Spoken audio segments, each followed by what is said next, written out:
J'espère que vous allez bien, que vous avez passé une belle journée. Je suis Audrey Chénaud et je vous retrouve pour le défi 365 jours de live. Alors ce soir, c'est très rigolo. Je commence mon premier direct et je sens qu'il y a un truc qui va pas parce que quelqu'un se connecte, se déconnecte. Je demande à la personne, effectivement, il n'y avait pas de son. Je dis, je vais changer de pièce. Donc je commence le deuxième live et ma fille se met à pleurer. Donc comme on dit, jamais 203, celui-là, je pense que c'est le bon. On y va, c'est parti. Donc, ce que je voulais vous partager ce soir, c'est que dernièrement, quand j'ai une incompréhension, un différend, ou que je vois qu'il y a une vision différente dans une conversation, que ce soit sur les réseaux, sur des commentaires de posts ou en direct dans la vie de tous les jours, en fait, je vais... il y a quelque temps, je me serais énervée, je me serais agacée, j'aurais cherché à convaincre. Et en fait, maintenant, ce que je fais, c'est qu'avant de continuer, je pose la question à l'autre, je m'intéresse en fait à son référentiel. Qu'est-ce que j'entends par son référentiel? C'est à quoi il fait référence. Qu'est-ce que met la personne derrière ce mot? Est-ce qu'il comprend la même chose que moi sur ce mot?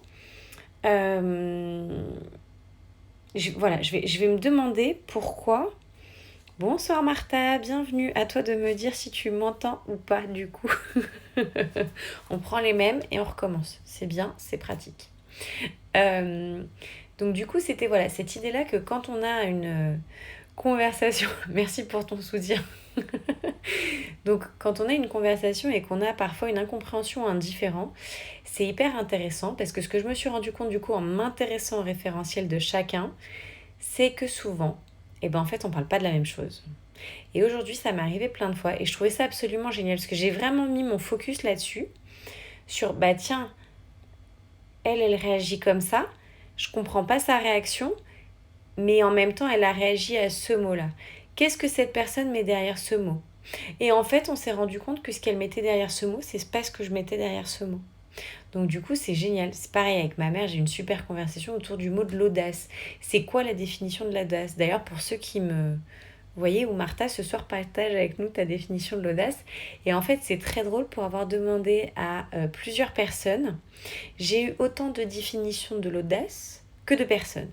Donc, ça veut bien dire que chacun interprète un mot, un événement ou quelque chose en fonction de son référentiel. Et donc, je pense que c'est super important. Alors, en même temps, vous allez me dire, c'est mon job, hein, en tant que thérapeute, accompagnant, coach.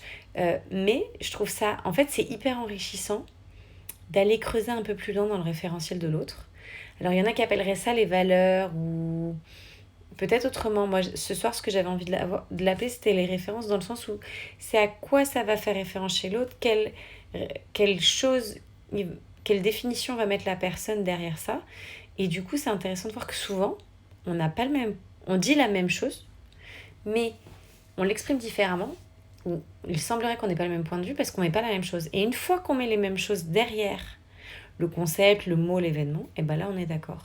Pourquoi? Parce qu'à la base, le référentiel, il n'est pas le même. Et forcément, si on parle de carottes et de tracteurs, on ne peut pas avoir le même point de vue.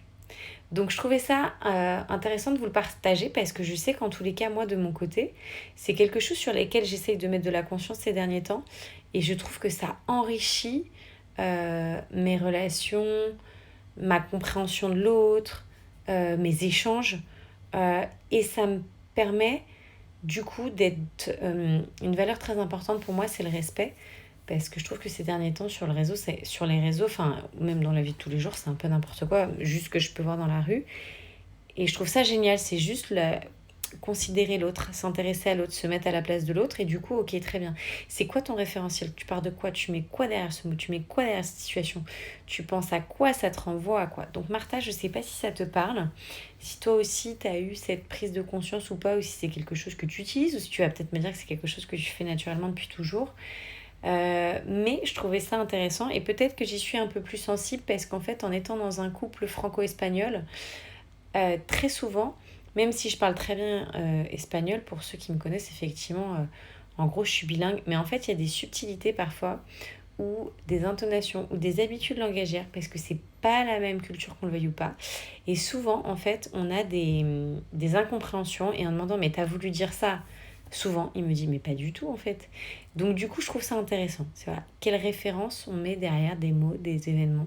À quoi ça vient faire référence chez nous. Martha, tu nous partages, tu nous dis yes, c'est très intéressant. Bah écoute, merci beaucoup. Donc voilà ce que je voulais vous partager pour ce soir. Et donc je vais en profiter pour aller vite me coucher. Parce que comme vous l'aurez compris, ces derniers temps, les nuits sont rock'n'roll. Ah, super intéressant, Martha, tu nous dis pareil avec un mari russophone. C'est ça, je pense que en fait, on est peut-être plus sensible quand on est dans un couple biculturel. Et encore plus s'il y a deux langues différentes. Parce que très souvent, et pour avoir accompagné beaucoup de parents de couples de couples mixtes, franco-espagnols ou franco-anglais ou etc. En creusant un peu, on se rend compte que bah, souvent il y a des incompréhensions parce qu'en fait chacun part de son référentiel et en plus un mot même traduit dans une autre langue ne veut pas forcément dire la même chose. Donc voilà, je trouvais ça super intéressant. Donc n'hésitez pas à commenter, liker, partager, dites-moi.